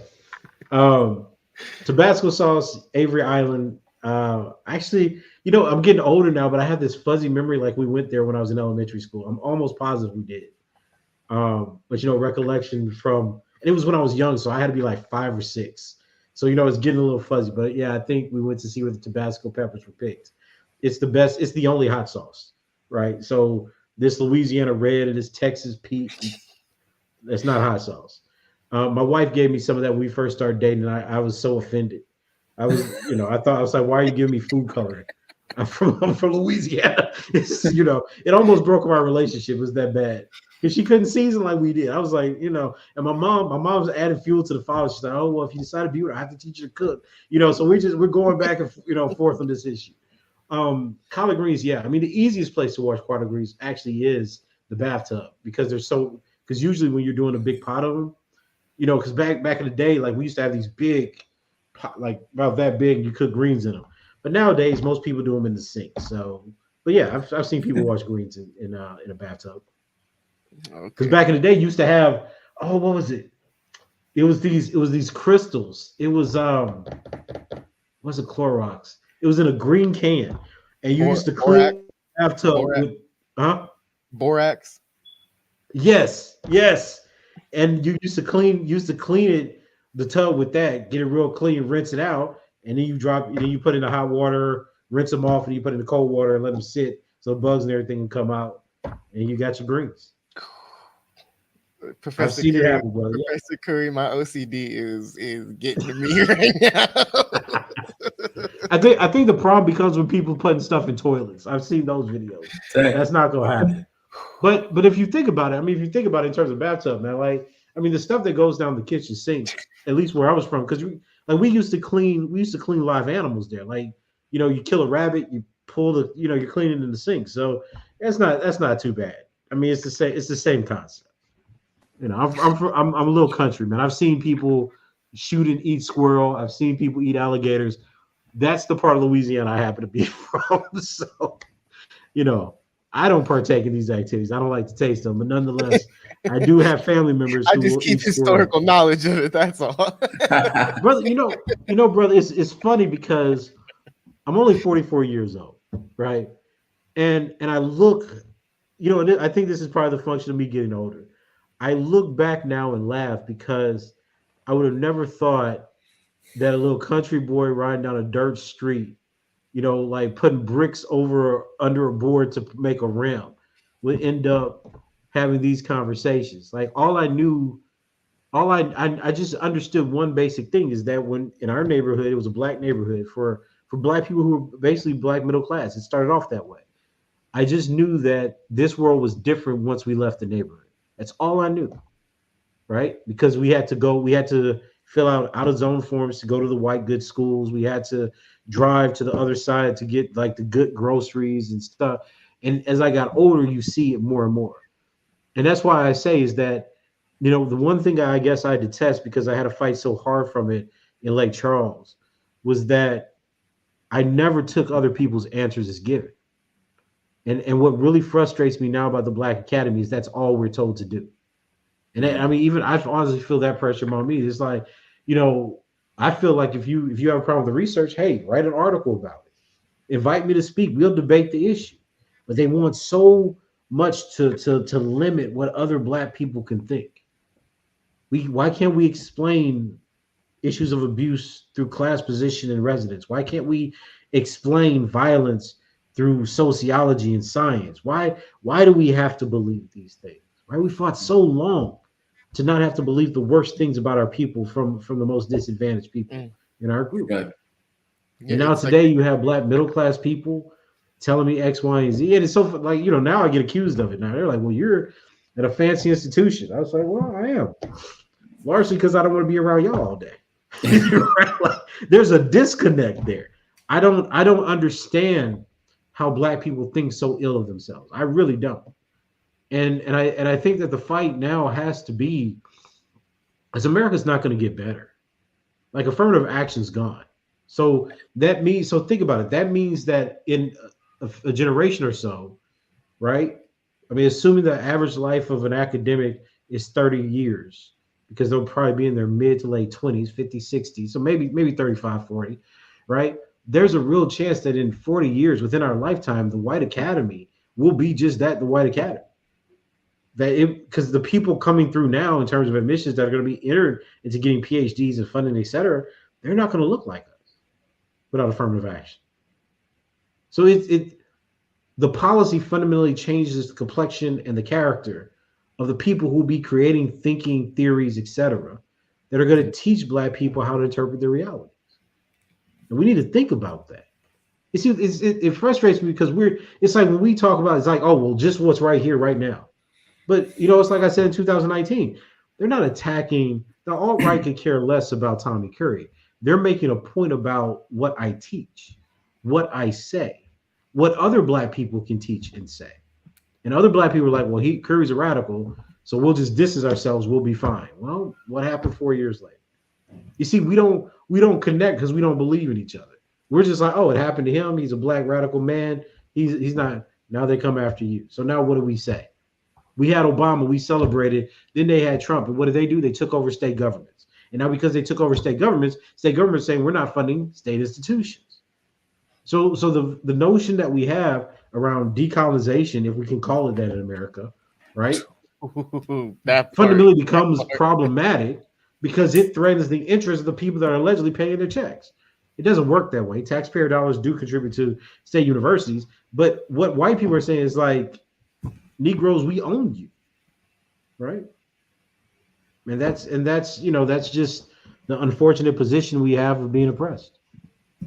Yeah, and I'm gonna pass this over to Buna, but you spoke of something that really resonated in my mind, which is they're taking one of the main components, especially when you're talking in the context of the African diaspora, particularly here in the occupation of Turtle Island, is they're taking the ability to have a synthesis, to have the thesis and antithesis, as you talked about, to debate, to like how you said, if I disagree with you, Professor, I'm not going to go and say I disagree with you, slander your name and defame you and whatnot. No, I'm going to be like, okay, well, this is something we obviously can come to an agreement to.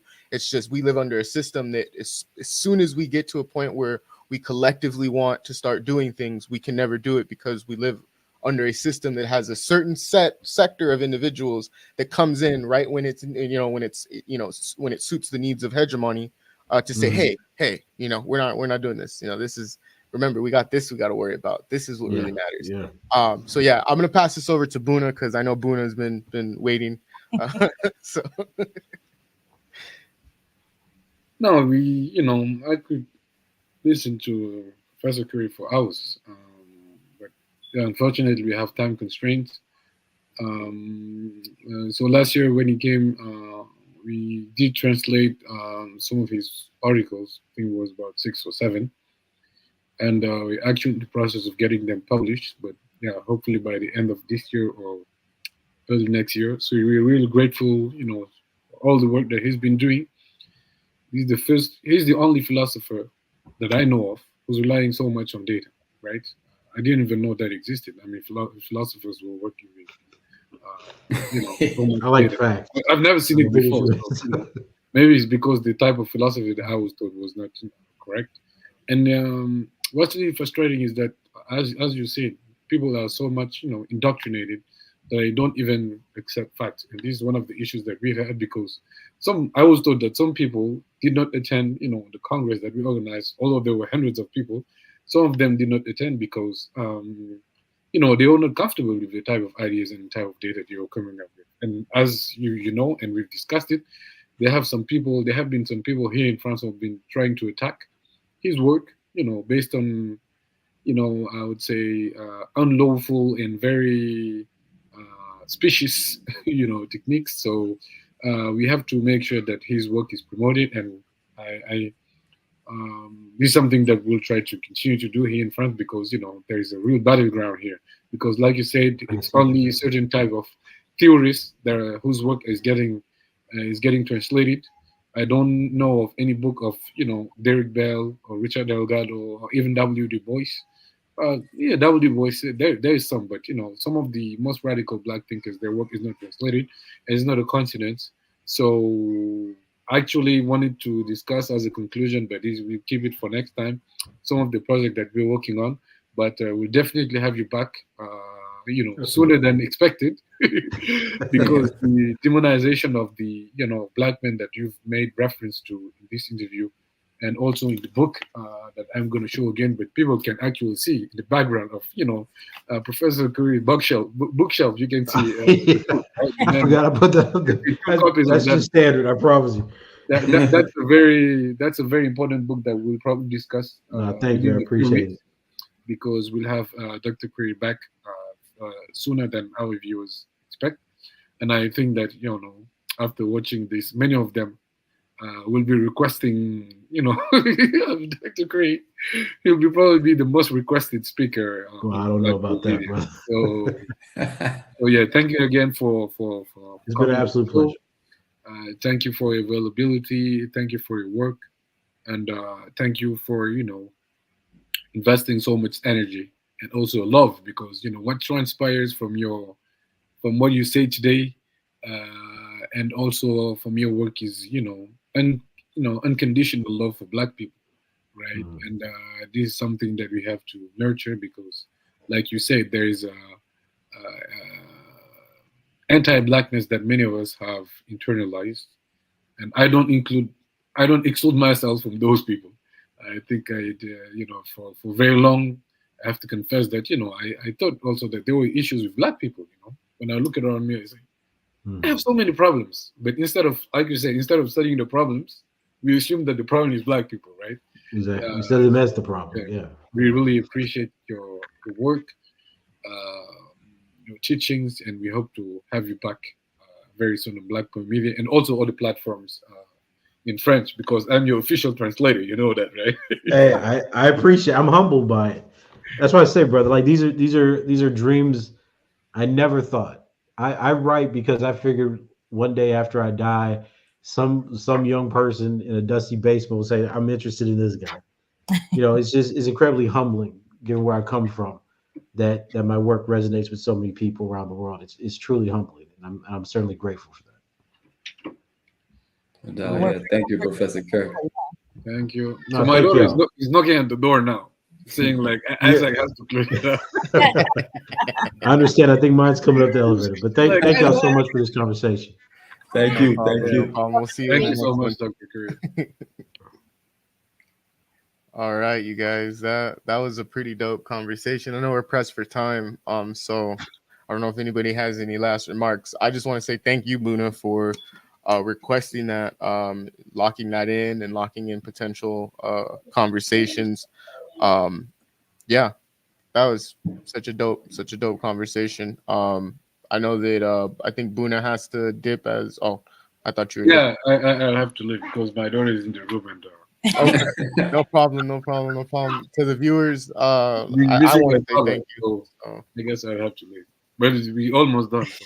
Yeah, right. We're for the conversation. So I'll see you tomorrow, guys. So all tomorrow we'll have Mighty Gabby, hopefully one of the most favorite singers of Barbados. So looking forward to having him on the show and looking forward to seeing you guys tomorrow. For those who will be on the show, I know Fernando will not be, so it will be a great show. Make sure you shout me out, Buna. Yeah, as always. He shot me right now as not being there. All right. See you later. All right. See you later, Buddha. All right, you guys. How you feeling about that show? We got 2 minutes. I think, like you said, it's a great conversation. I think it's a conversation that's needed. I definitely agree. We know the state of Black studies is in crisis, and it's come a long way from where you're supposed to be. From the inception and what the goal was.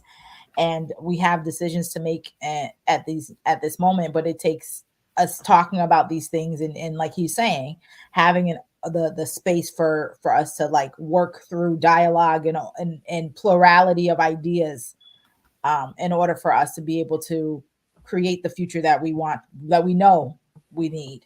Yeah, no doubt. I think it was a great conversation. Professor Curry is extremely bright, and I think when he talked about the way people reject facts, it is crazy. The way we all witness it, we see how people reject facts so much constantly, and that just also shows the apparatus that is the propaganda, the apparatus of propaganda that's going around. People are just accepting certain things, even when other facts are in their face, they just reject the facts and believe something else. So, that was definitely a great one. And like Buna said, and like we all said, we're looking forward to having another conversation with Professor Curry. That would be great. Yeah. With that being said, I want to say thank you to Natasha. Thank you to Fernando. Thank you to the viewers who have tuned into the Rise Up morning show and continue to do so. And Buna, since Buna dipped early. And we know Ikemba's somewhere in the grapevine, or at least we can hear him. But yeah, we will see you guys tomorrow. Again, tune in Tuesday through Friday, the Rise Up Morning Show on Black Power Media. Reloaded, mind you, reloaded. I think we got copyrighted for that also, Scarface. Oh yeah. I think we did. I gotta ask Kalanji.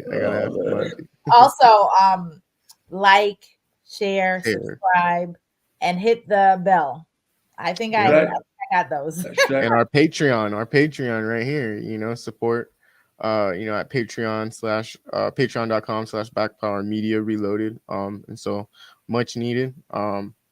Again, we will see you guys tomorrow, but most importantly, rise up. Rise up. Rise up. Sometimes the riot is a quiet one. Well, the battle is to love yourself and function in society where voices of reason are muted by anxiety, like gaining notoriety is selling your soul. So we tend to go no deeper than the shallow water level, trying to keep us overhead in the face of all the slurs and the stares, mentally frozen, paralyzed by fear of failure and success. So we lock, stock, barrel, running while it's crumbling. All these towers and they're babbling, but the baby's in the bath and the stash under the bed on my head, spinning from the circles and the puppets and the strings that they pull. Then we move. Reactionary warfare never produces winners on the field. Feeble and foolish. What tools and what weapons are we using? We need some new ones. Real revolution.